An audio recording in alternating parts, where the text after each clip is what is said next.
We often look up at the sky and wonder if there must be an alien civilization somewhere in space that will someday land on our Earth. But who knew that aliens could come from the depths of the ocean instead of from space? It was the most terrifying day in human history when aliens opened up. Terry used all its might to stop it. After nearly 6 days of hard work, thanks to tanks, missiles, and fighter jets, they finally killed Kaiju. But by then, Kaiju had already devastated 3 major cities. More than 10,000 people were killed in this devastation. The entire world mourned the loss of life in this disaster, but the incident was then forgotten and recorded in the pages of history. Just 6 months after that incident, Manila, Philippines suffered a second Kaiju attack. Although humans killed the Kaiju after the devastation, a third attack followed by a fourth. Then, humans realized that this trend wasn't going to stop, but rather, it was a sign of a more terrible disaster to come. All nations united to fight these colossal monsters like Kaiju. Humans needed a giant too. This is where the Eiger program was born. Eiger was a giant robot built by humans, controlled by 2 pilots. Each pilot acted as Eiger's right and left brains. For this, the pilots' brains were connected using a technology called neural link.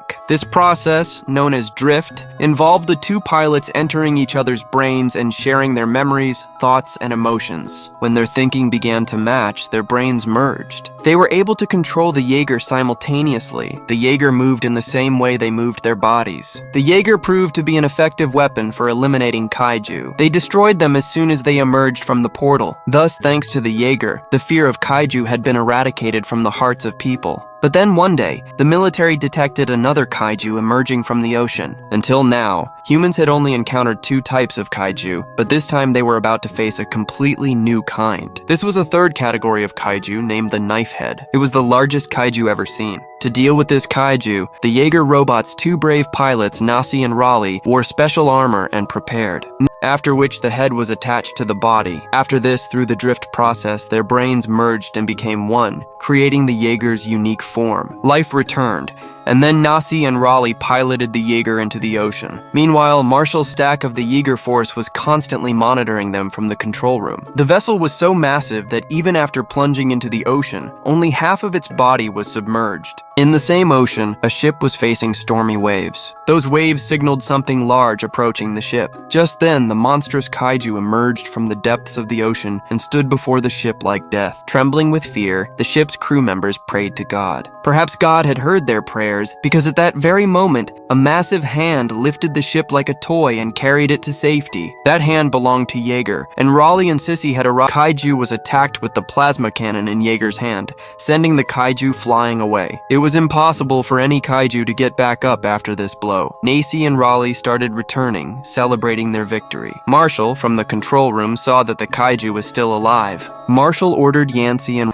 the Kaiju emerged from the water like a bullet and attacked their Jaeger. Nasi and Raleigh tried to attack it again with a plasma cannon, but the Kaiju, sharp as a knife, severed Jaeger's hand. Nasi and Raleigh were mentally connected to Jaeger, so Raleigh also felt the pain of losing his left hand. Before they could recover, the Kaiju severed half of Jaeger's head and pulled Nasi out and ate him alive. Seeing his brother die in front of him was nothing less than a shock for Raleigh. On top of that, the entire weight of Jaeger had fallen on Raleigh's mind. It was difficult for a single person to carry such a heavy machine. It could have been fatal, but Raleigh somehow gathered courage and, with all his might, released plasma on Cashew from Jaeger's other hand, which killed Cashew but also injured Raleigh badly. He fell unconscious after reaching the shore along with Jaeger. Luckily, a local person saw him and took him to the hospital in time. The Kaiju's ingenuity had become increasingly cunning, aggravating Marshall and the world's security forces. Later, a Category 4 Kaiju emerged from the portal city, wreaking havoc. Then an Eiger killed that Kaiju. In fact, Marshall had upgraded the Eigers, which made people trust the Eigers once again.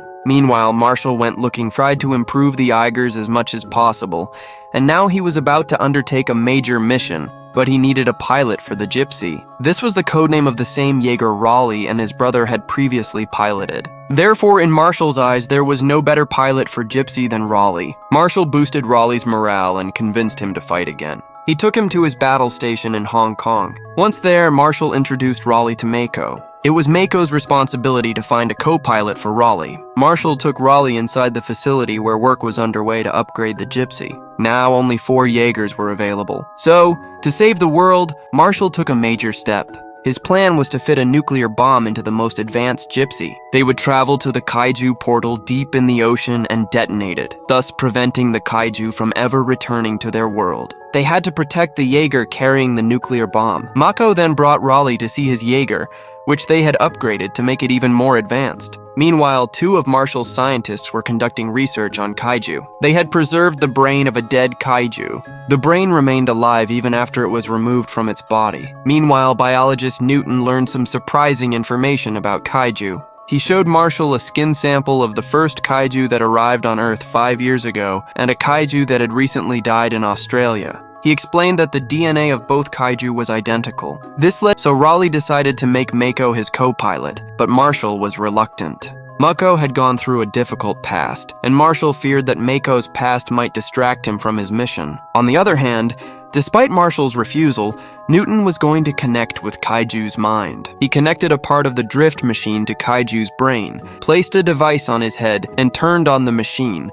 allowing him to enter Kaiju's mind. He witnessed some astonishing sights from the world of the kaiju, but within seconds, Newton's brain was under so much pressure that his nose started bleeding and he lost his consciousness. Luckily, Newton's partner saved his life by shutting down the machine at the last moment. Meanwhile, at Mako's insistence, Marshall had chosen him to be Raleigh's co-pilot. Before the battle, Marshall began a trial run of the newly upgraded Jaeger Gypsy. Through the drift process, Raleigh and Mako's brains merged, and Jaeger came to life. Just then, Newton's partner came running to Marshall and told him that Newton had learned something about the kaiju. Marshall immediately went to Newton. Newton was in a bad state, but he was alive. Marshall asked him what he saw in the kaiju's mind. Newton replied, "My guess was absolutely correct. These kaiju are biological robots created by an alien civilization and are sending them to Earth to destroy humans. These aliens have conquered planets one after another and established their colonies there. Then, when all the resources on those planets are exhausted, they leave in search of another planet." Marshall was also surprised to hear this. Newton further explained that this is not the first time. When those aliens sent kaiju to Earth, in fact, they had sent kaiju for the first time in the era of dinosaurs, but at that time the Earth's atmosphere was not suitable for those aliens to live in, so they waited. But now, when due to pollution spread by humans on Earth, the amount of carbon monoxide gas is increasing, the ozone layer is decreasing, and the water has also become polluted, now the Earth's atmosphere has become suitable for those aliens to live in. Hence, to fulfill their unfinished purpose, they are sending kaiju to Earth again, and the kaiju they sent till now were nothing. In the future, they are going to send kaiju even more dangerous than them. Hearing this, Marshall said, "Newton, I need more information about those aliens, so you will have to look into kaiju's brain once again." Newton proudly agreed to this, but he said that the brain of the kaiju they had was damaged. To enter kaiju's brain again, he needed another brain of kaiju, and that too a living one. On this, Marshall sent Newton to a man named Hannibal Chow, who lived in the same city. He provided the address of a man who, immediately after killing a kaiju, would remove their organs, such as brains, livers, and other organs, preserve them, and illegally sell them on the black market for exorbitant prices. Newton immediately left to meet Hannibal Chow. Meanwhile, Raleigh and Mako's Jaeger was undergoing a trial run. The synchronization between their minds was working perfectly, but suddenly Mako became lost in a flashback, distracting her from her goal. Mako was reliving a childhood incident in which a kaiju attacked the city, killing Mako's parents. A frightened Mako was running from the kaiju alone. This drift process made Mako feel as if she was reliving those memories, and because Raleigh's brain was also connected to Mako, he could also see those memories. Raleigh tried to convince Mako that all this wasn't real, but Mako couldn't control herself. Then, a Jaeger from one of those memories attacked her. Mako was so frightened by these events that she activated the entire facility. Seeing this, everyone in the facility fled, but at that very moment, the operator disconnected the power supply to the entire facility, shutting down Jaeger as well, and Mako was shaken out of her memories. What Marshall feared happened. Marshall immediately changed his decision to make Mako Raleigh's co-pilot. Meanwhile, Newton, searching for Hannibal Chow, went to his secret base. The place was nothing less than a paradise for a biologist like Newton, as Chow's men had preserved every part of kaiju there, even preserving the parasites found in kaiju's body. Just then, Chow arrived. Newton told Chow that he needed kaiju's second brain. In fact, to operate such a massive body, kaiju also has two brains, one in the head and the other near the spine. Newton needed the second brain because it could be safely removed from the kaiju's body. Hearing this, Chow asked Newton, "What will you do with the kaiju's brain?" Newton replied, "I need to enter the kaiju's brain through the drift. Every kaiju's brain is connected to the aliens who created them. So by entering the kaiju's brain, I want to extract information about those aliens." Hearing this, Chow looked into Newton's eyes and began punching him. Then, the kaiju picked up the other kaiju and threw it onto the seaport, attacking it like an animal. Raleigh and Mako then picked up containers at the seaport, hitting the kaiju on both ears. They then repeatedly attacked the kaiju with a plasma cannon, blowing it to pieces. The kaiju was killed. Meanwhile, the other kaiju, searching for Newton, had reached the bunker. With a single blow, he tore a hole in the bunker's roof. It was now impossible for Newton to escape. The kaiju stuck his long tongue in to grab Newton. But just then, Raleigh and Mako arrived. Seeing this, the kaiju abandoned Newton and ran towards them. Raleigh and Mako had brought a large ship with them. They rescued the other pilots from that ship. They beat the kaiju like a rag, but then the kaiju attacked them with its tail, knocking them away. The kaiju then grabbed them in its claws and spread its massive wings, soaring into the sky. The kaiju, carrying Raleigh and Mako's Jaeger, began to escape Earth's atmosphere, causing Jaeger to run out of oxygen. Then Raleigh and Mako snatched a sword from Jaeger's hand and slashed the kaiju's stomach, freeing them from the kaiju's claws. They began falling wildly towards the ground with Jaeger. Falling from such a height was certain, but Raleigh and Mako activated the rocket thruster on Jaeger's chest, slowing their fall, and they landed safely. Marshall was delighted with Raleigh and Mako's bravery. Marshall then set about planning to blow up the aliens' portal. Meanwhile, Newton, fearing for his own life, returned to Chow and this time threatened him and demanded that he take the kaiju's brain. On being asked, Chow brought Newton along with him to the dead body of the kaiju that had fallen from above and died. His team had entered inside the body to extract the internal organs of the kaiju, but unfortunately the kaiju had suffered brain damage. Suddenly the team heard a sound like a heartbeat inside the kaiju, hearing which they all got scared. Newton also heard that sound on the walkie-talkie. Hearing that sound, he understood that the kaiju was pregnant. Then in the next moment, the baby kaiju suddenly came out by tearing its mother's stomach. Seeing this, everyone started running away from there in fear, but Newton fell down in a hurry. Newton was about to become the first meal of the baby, but the baby kaiju's neck got entangled in its own umbilical cord, due to which it suffocated and died before reaching Newton. Just then, Chow arrived there, too. But suddenly, the baby kaiju woke up and swallowed the Chow alive. But while trying to escape, once again, his umbilical cord tightened around his neck,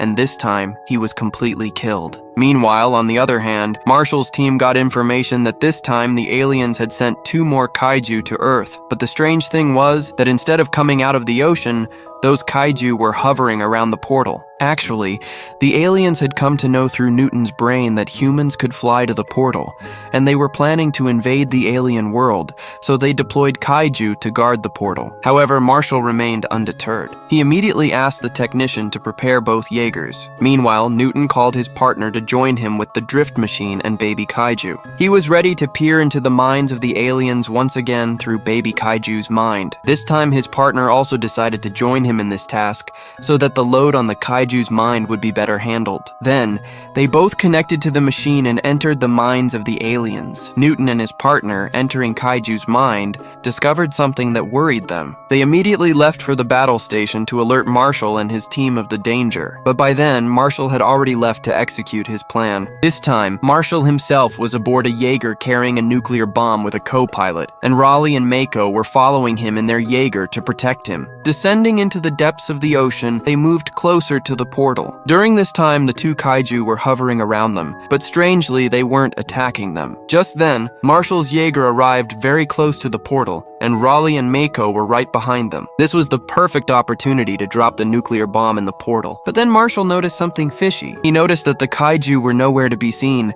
as if they were wanting Marshall to drop the nuclear bomb into the portal. Meanwhile, Newton and his companions arrived at the battle station. Newton explained to Marshall that the aliens had designed the portal in such a way that it scans the kaiju like a barcode and allows it to pass through, so nothing other than a kaiju can pass through. Newton further explained that the only way to drop a nuclear bomb into the portal is to throw the bomb into the portal along with the corpse of a kaiju. While Newton was explaining this, kaiju came quickly from behind and uprooted the sword hand and moved ahead. Giant kaiju. Here, 2 kaiju had given a tough time to Raleigh and Mako. Just then, the kaiju opened its mouth and came to attack them quickly. But Raleigh and Mako took the sword from Jaeger's other hand and thrust it into the kaiju's mouth, tearing it in half. But the two kaiju were still alive. On the other side, Marshall and his co-pilot severely injured the giant kaiju, but then the other kaiju also started moving towards Marshall. Marshall now understood that their escape was impossible. Marshall said to Raleigh and Mako, "Raleigh, Mako, your Jaeger is a walking nuclear reactor, so now you have to blow up the portal. I'm going to clear the way for you." Saying this, Marshall detonated the nuclear bomb in his Jaeger, causing such a massive explosion that for a moment, all the water in that area of the ocean rose up, and the fish lying on the ground started fluttering. The next moment, the ocean water returned with a jolt, but this jolt caused even more damage to Raleigh and Mako's Jaeger. Meanwhile, thanks to the sacrifice of Marshall and his co-pilot, one kaiju had died in the nuclear explosion, but there was no trace of the largest kaiju.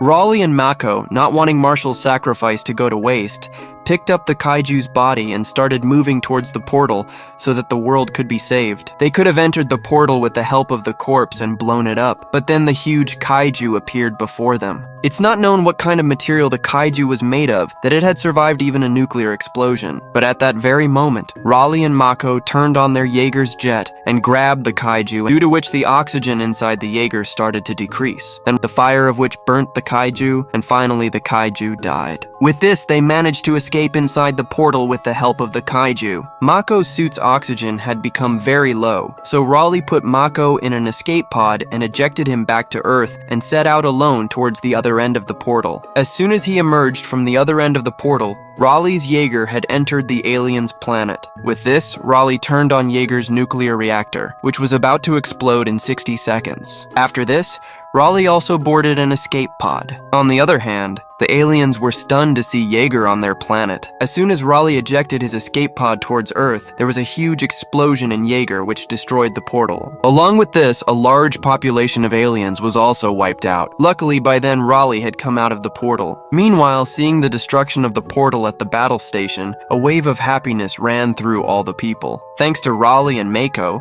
the world had won the war against the aliens. Both of them came out of the ocean safely. Now, along with the minds of Raleigh and Mako, the strings of their hearts were also connected to each other. They expressed their love for each other, and with this, the story ended here. Friends, many of you are saying that our videos are not reaching you. For that, after pressing the subscribe button, click on the bell icon of notification and select the option of all so that the notifications of all our videos can reach you. Thank you.